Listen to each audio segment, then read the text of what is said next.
Okay, good morning and welcome to Bar Talk, September 10th of 2024. I'm going to share my screen to give you a few updates about the Maine State Bar Association. I'm Angela Armstrong, the Executive Director. I just have a few updates for you today. I'm very pleased to announce that we have hired a new CLE director. His name is James Westoff. He's coming to us from Husson. I think the last time we had Bar Talk, we said farewell to Linda. So thankfully, it hasn't been that long that we've been able to get somebody new on board. He will be starting on Monday. So you'll start to see emails and stuff from James. And I look forward to all of you meeting him. We are still seeking a membership coordinator. That job is posted to our website, and when this slide goes live on our website, you'll be able to link to it. We did have some requests for extension of the deadline for the Leadership Academy applications. So we've extended that to September 20th. If you or anyone you know has been practicing from 2 to 10 years and think that they could benefit from this program, you know, it's great leadership within your own firms, within the Bar Association, within community organizations as well. And it really kicks off October 17th. And the fellows that participate in this program get a full year's worth. Actually, they can get even a little bit more than a year's worth of credits. There are opportunities for up to like 14 credit hours. So please spread the word. And finally, dues is open for the Bar Association. You likely have already paid your licensing dues. This is a different set of dues. So please visit our website and renew your MSBA membership today. I'm going to turn things over right now to President Jonathan Dunitz.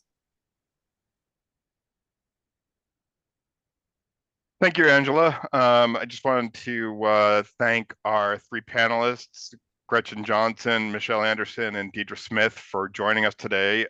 This is a continuation of our year of attorney well-being, and today we're going to talk about getting involved in volunteering, so it's social well-being and getting involved in a cause that matters to you. And so Michelle Anderson is with Junior Achievement, Gretchen Johnson is with the Center for Grieving Children, and Deirdre Smith is with Volunteer Lawyers Project. So Michelle.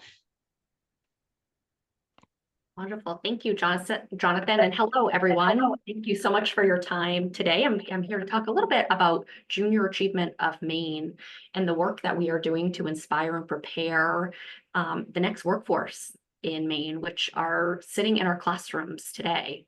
Before I begin, can you see my slides okay? Yes, I think you might want to put it onto slide, but yeah. Perfect.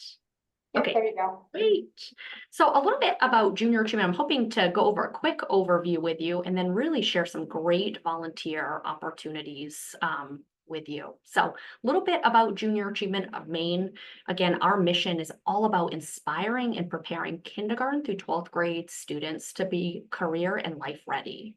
And we really do this by focusing on 3 key content areas of our authentic learning experiences. And this is really around work and career awareness and readiness, building an entrepreneurial mindset, and financial decision-making. I always like to say it's the skills we had wished we had learned when we were in school. And it's really all about bringing that authentic real-world connectivity to classroom learning. So a little bit of how we do this, we work directly with school districts to be that solution provider. And we've got a host of learning opportunities starting, believe it or not, in kindergarten, going all the way up to high school. And we really work with that school district to identify where their gaps are in this education and how we can build a learning pathway to meet the needs of our students. As you can imagine, coming out of COVID, student engagement is at an all-time low. And so bringing in mentors to the classroom that have life and work experience to share is really the beauty of junior achievement. And while we know that people are passionate about the work they are doing and they want to prepare the next generation workforce, a lot of the times it's, well, what would I be saying? What would I be doing? And that's really where junior achievement comes in. We have got the hands-on games and activities and lessons that align with learning standards that are at an age-appropriate level. And you, as the community volunteer, get to come in and add in your life and work experiences to really show kids how you got to where you are today. And so when we think about the different ways in which volunteers engage, it's about really bridging that gap between classroom learning to the real world.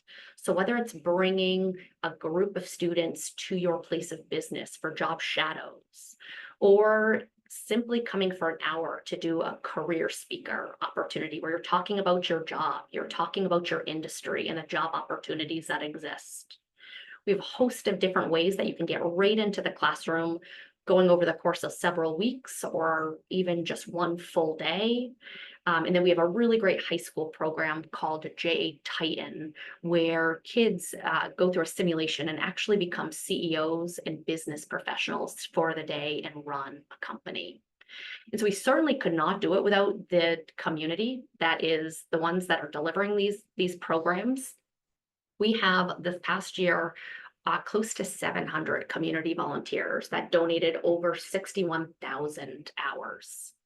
And as you can imagine, the kids, you were a rock star going into the classroom, right? You've got games and activities that the kids are just absolutely loving. But there's so much benefit for the volunteer as well.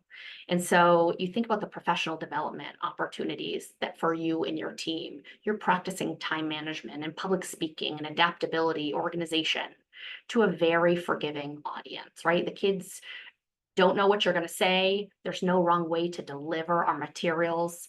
And it's really important to remember that the teacher is in that classroom with you the entire time and can provide any assistance that you need to deliver these experiences. So we find that's a really great opportunity for team collaboration, getting a group together from the same company to go in and deliver junior achievement to a classroom. And how cool for the kids to understand that there's so many different job opportunities within one industry. And so here's a great testimonial for one of our volunteers. And it's so much, more than just teaching the kids about communities. You really get to bring in your life and work experience and help kids think about opportunities that they might not have thought existed. I always like to say you can't be what you can't see. And so when you are passionate about the work you do, that truly does resonate with students and helps broaden their sense of opportunity, hopefully for employment in Maine.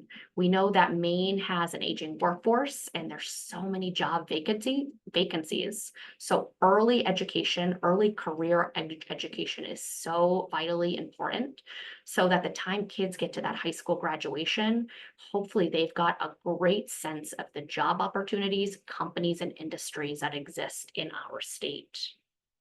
And so a little bit about our reach last year, I just want to give you kind of junior achievement by the numbers.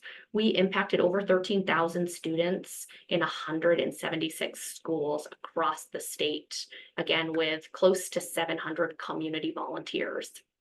I will tell you the demand is going up for junior achievement. And so this year we are on track to impact over 15,000 students. And we know that's going to take close to, if not over 800 community volunteers.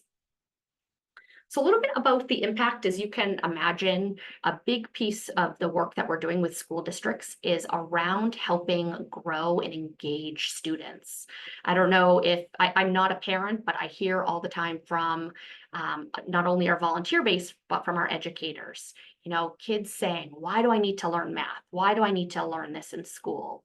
And hopefully junior achievement is that avenue to bring that real world. Here's why you need to know math. Here's the benefits of staying in school. And here's how this is going to impact your future. And so it's really about teaching those transferable skills and competencies. What are the skills that no matter what career path kids decide to go into, we need to ensure that kids know how to make eye contact, collaborate, write a resume, be able to shake someone's hand and conduct themselves in an interview. And so that's a lot of the skills that we start delivering as early as elementary school. So making sure that transferable skills and competencies are met, the educational and academic achievement, and the access to networks and opportunities here in Maine, so that when kids graduate high school, they've got that defined path forward for them. So I just want to wrap it up and share a little bit about some great impact stats of alumni. You can read these stats here. I think the most one of the most powerful ones is that 56% of junior achievement alumni have worked or work in the same field as their volunteer. And again, I think it goes back to this notion that you can't be what you can't see. And so it is truly about broadening kids' sense of opportunities for employment with the hope that they stay in Maine and become Maine's next workforce. So I'm going to stop sharing my screen. I'm sure we'll have time for some questions after, but I encourage if you're interested in learning about some of our volunteer opportunities, it could be as little as 1 hour. It does have quite an impact on the students we serve and certainly the teachers and school districts that we work with. So I will turn it back to you, Jonathan. Thank you for the opportunity to speak today. Thank you, Michelle. And now turning over to Gretchen from the Center for Grieving Children.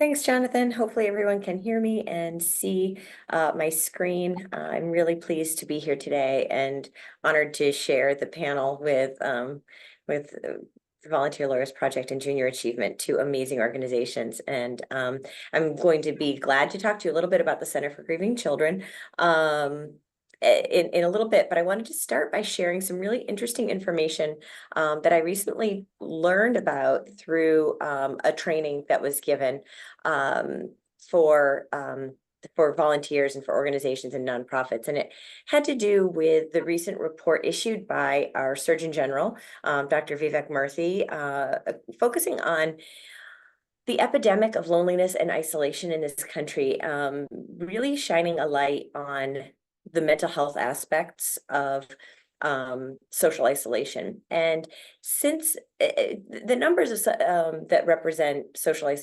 isolation and loneliness have been rising very steadily, but since the pandemic, those numbers have skyrocketed. And what the research is indicating is that those numbers aren't really coming down. And that is of great concern because there are serious cognitive, emotional, and physical ramifications to experiencing loneliness. So the fact that the Surgeon General has declared it an epidemic definitely got my attention and got me thinking about ways that volunteerism can combat that. The health effects are well researched, and in fact, there is pretty startling information about the cognitive and emotional and physical manifestations, including stroke, cardiovascular disease, earlier onset of dementia, and an increased risk of an earlier death. So this is something that needs to be addressed, and the Surgeon General's report outlines many different approaches to combat this and to bring us together as a community. 30% of adults report being lonely on a weekly basis. And the difference between loneliness and social isolation is sort of a measurable metric, and loneliness is sort of a personal assessment of the situation. So volunteerism is indicated in the report as a really important wellness intervention. It has direct correlation to health, mental health, life satisfaction, health behaviors, and longevity improvement. And on this slide, some of these graphics I got from the presentation that was prepared by Dr. Jennifer Crittenden from University of Maine, who's an assistant professor of social work, but I did not properly acknowledge that she was the one who created some of the graphics, but all of the data is in the Surgeon General's report. So mood, positive affect. What I want to draw your attention to here is really the sense of contribution and mattering, social connectedness and control and hopefulness over your future, which are all things that come from volunteerism and contribute to a greater sense of wellness and undercuts some loneliness and isolation.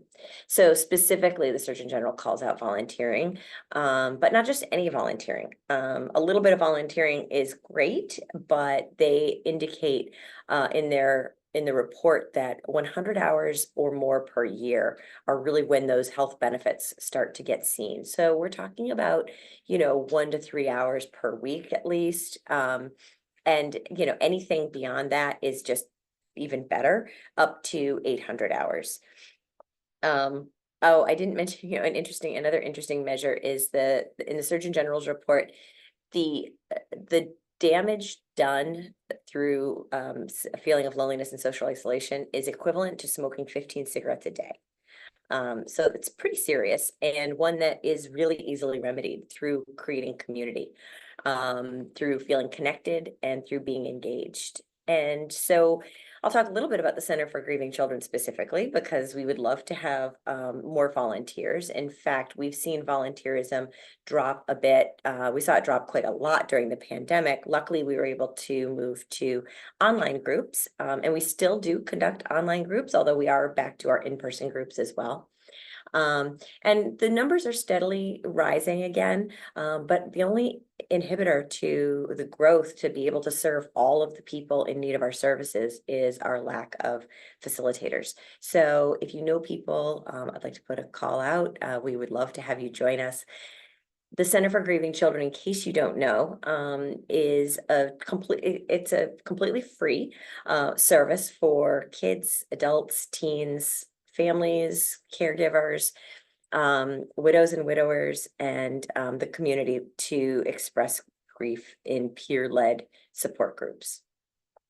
We have a number of different programs. We have our bereavement program. We have tender living care, which is for families living with life-threatening or terminal or life-affecting diagnoses of illness. And we have our intercultural program, and that is for kids who have moved to this country seeking safety from places of violence, natural disaster, persecution, etc. And so our programs, as I said, are at no cost, and our volunteers are very well supported. I am a former volunteer here. I served as a facilitator for about 5 years, and I can speak from personal experience that the volunteering at the center is an incredibly strong sense of community. We provide tons of training. We're right here on Forest Ave, so I apologize for the sirens going by. You get assigned to a consistent night of service, so you're able to develop a real sense of community with your co-facilitators. And we ask for your commitment, so it gives time for that connectedness to be developed.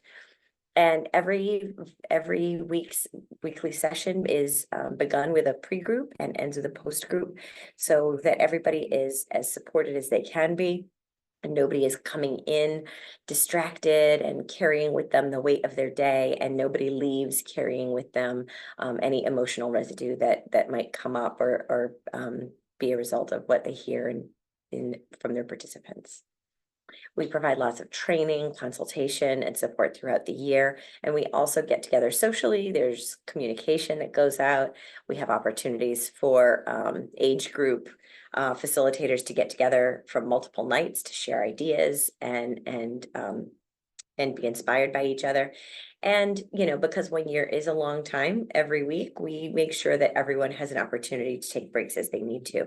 We offer vacations. There's a substitute list you can use, and school breaks. And we would love to talk to you more about it. And if you contact us, you can contact me. My information was on my cover slide, but the volunteer coordinator, Kristen, is at cgcmaine.org and is happy to help connect anyone with the training if they're interested in learning more. Thanks, you very Gretchen. much. Back to you, Jonathan. Thanks, Gretchen. And all of these slides will be available on our website. So if you need to get the contact information, it will be there. I'd now like to turn it over to Deirdre Smith, the Executive Director of the Volunteer Lawyers Project. Great. Thank you so much. And thank you first to the MSBA, to Jonathan, and to Angela for focusing on attorney well-being throughout this year and for devoting today's bar talk to the positive benefits of volunteering. I'm going to talk very briefly about why attorneys may want to volunteer through providing pro bono assistance. So as most of you probably know, VLP is one of Maine's 7 statewide civil legal aid providers, serving Maine's most vulnerable populations, people with low incomes, older Mainers, new Mainers, and others who have barriers to accessing justice. As you all know, there's no right to counsel in civil matters, and people who can't afford to hire an attorney are forced to navigate their legal problems and the legal system on their own. It may not make headlines the way that our indigent defense crisis does, but the lack of access to legal help in these matters can have an enormous impact on these individuals, their families, the court system, and the entire community. There is a lot at stake in civil cases: safety, housing, financial security, family relationships. And as a result, most of these legal aid programs provide pro bono attorneys, pro bono opportunities for attorneys to help us all close Maine's access to justice gap. I see a couple of folks from Pine Tree participating in today's call. So Pine Tree has a number of pro bono programs, as do some of the other legal aid providers. So at VLP, pro bono service is our entire focus. This is our mission statement. And as you can see, the word connect is right at its core. The mission of VLP is to connect dedicated volunteer attorneys with individuals needing legal assistance with civil matters, ensuring equal access to justice statewide. So the aim of this connection is equal access to justice throughout Maine. And when I started my position at VLP in January of this year, and one of the things I realized, I've been connected with the organization for years. I was a volunteer years ago, but I realized that VLP, in fact, serves 2 groups of people. First, the scores of people with low incomes who contact us every year for help with civil legal matters. And then the attorneys who contact us because they want to provide pro bono help to those in need. And VLP serves these 2 groups by connecting them. Every year, our volunteer attorneys provide thousands of hours of pro bono legal help to clients who need that help. And I should add, in addition to our attorney volunteers, we have many non-attorney volunteers. We have law students, undergraduates, and community members who are helping out, who are helping us, helping to support this mission.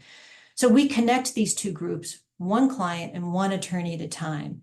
We handle all of the client intake and eligibility screening. We gather information about the client's situation.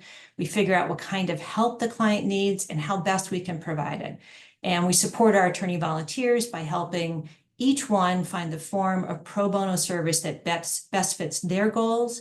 And we also provide free CLEs and training, mentoring, and malpractice insurance coverage for the attorney's work on VLP cases. So I asked some of our current volunteers, why do you provide pro bono service? What do you get from it? I hear all the time from attorneys how grateful they are to be able to provide pro bono help, how appreciative they are for the ways that VLP makes it easy for them to do so. They use words like fulfilling, gratifying, and rewarding. And here are just a few examples of some things I heard from our volunteers recently. They get the satisfaction of helping a client solve a problem. It's a privilege to be able to use my law license to help people through VLP. Doesn't take much time or effort, but it usually results in a significant improvement in someone's life. This attorney mentioned feeling a sense of obligation to promote justice, support the rule of law, and improve the community as a sacred duty. One attorney said she feels like she can use her superpowers to help someone. And this volunteer said, pro bono representation gives attorneys the opportunity to make a direct positive impact in the lives of disadvantaged people, benefits the client, the court, and our society as a whole. This is the reason we all went to law school. I hear that line quite a bit. It helps me reconnect with the reason I got I went to law school. And as someone who taught at Maine Law for 20 years, I can tell you that that's still the reason why people go to law school. They pursue a career in the law because they want to be able to help people.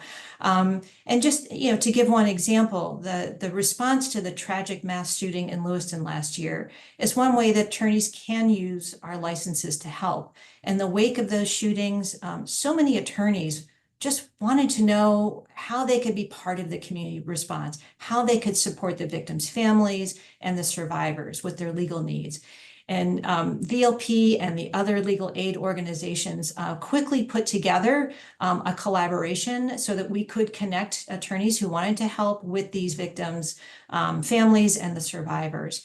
And VLP reached out to our attorney list, and the response was overwhelming. It was wonderful how many people stepped up and helped the families with probate matters, helped the survivors who needed special needs trusts.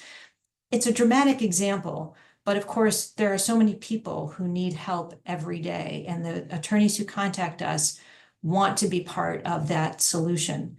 And then from the other side of the connection, right, there's the client's perspective. We hear words of gratitude from our clients too. Again, just a few recent examples I received from clients. I can't say enough how grateful I am for this program and everyone who works to support it.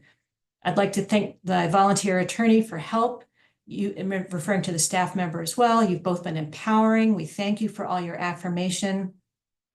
And then this person wrote, the representation I was provided from VLP was a lifesaver. If only more people cared about their fellow humans and the world would be a better place. Thank you so much for the service you do for Mainers. And again, we hear those words of gratitude from the clients we serve all the time. And there are so many ways that you can help through VLP and through the other legal aid organizations. This is a list of VLP's current programs. As you can see, there are quite a few. They include opportunities to provide representation, consultation, or brief assistance. It can be in person, it can be virtual. The only requirement is a law license and a desire to help. So no matter your years of experience, your practice area, your geographic location, the time you have to give, whether you're at the very start of your career or you're retired, we have an opportunity that will fit your goals. There are even ways to support our work other than working directly with clients. The unmet need is substantial, as I mentioned at the beginning, and we can always use volunteers in all of our programs. I won't go through this list now. You can get much more information on our website at vlp.org. There's a special area, you click for attorneys, and you can learn a lot more about our current programs, a lot of information for prospective and current attorneys. You can log in to have access to our special attorneys only area of the website. We've recently rebuilt it completely and revamped it. So if you haven't logged in and seen all of the resources and information that are there, please do so. And you can also click on a volunteer attorney interest form that will connect you directly with Catherine Reed, who's our wonderful pro bono engagement director, and she will be in touch with you to find out what would be the right fit for you. So again, here is our contact information. Please don't hesitate to reach out for more information. Remember, I consider our attorney volunteers to be one of the groups we serve. I consider it a privilege to be able to work with our fabulous volunteers and staff to serve the goal of equal access to justice. So I will end where I began with thanks. This time I'll offer thanks to all of you who are already providing pro bono service. Again, I see some of our wonderful volunteers here on the call. When attorneys volunteer, they hear these two words a lot from us, from our clients. And if you're not yet a volunteer, I hope we have a chance to work together. So thank you, Jonathan. I'll send it back to you. Thank you, Deirdre. And I'd kind of hoped that we'd have time for a little bit more of a discussion about volunteerism, but I think through the three presenters, you really understand the importance and benefits of volunteering. And so I'll just try to real quickly summarize the thoughts of today, and really thank you, Gretchen, for pointing out the Surgeon General's study on isolationism. It's really a problematic and seriously problematic for lawyers, particularly after COVID, when we do a lot of things by Zoom. in our office. And so if you can get out and volunteer with organizations that you care about, organizations that are important to you, like Junior Achievement, Center for Grieving Children, and VLP, it's really, really important that you do so. Volunteer Lawyers Project, I am one of the lawyers that it helped. As many of you who have heard me on these have heard me throughout my year.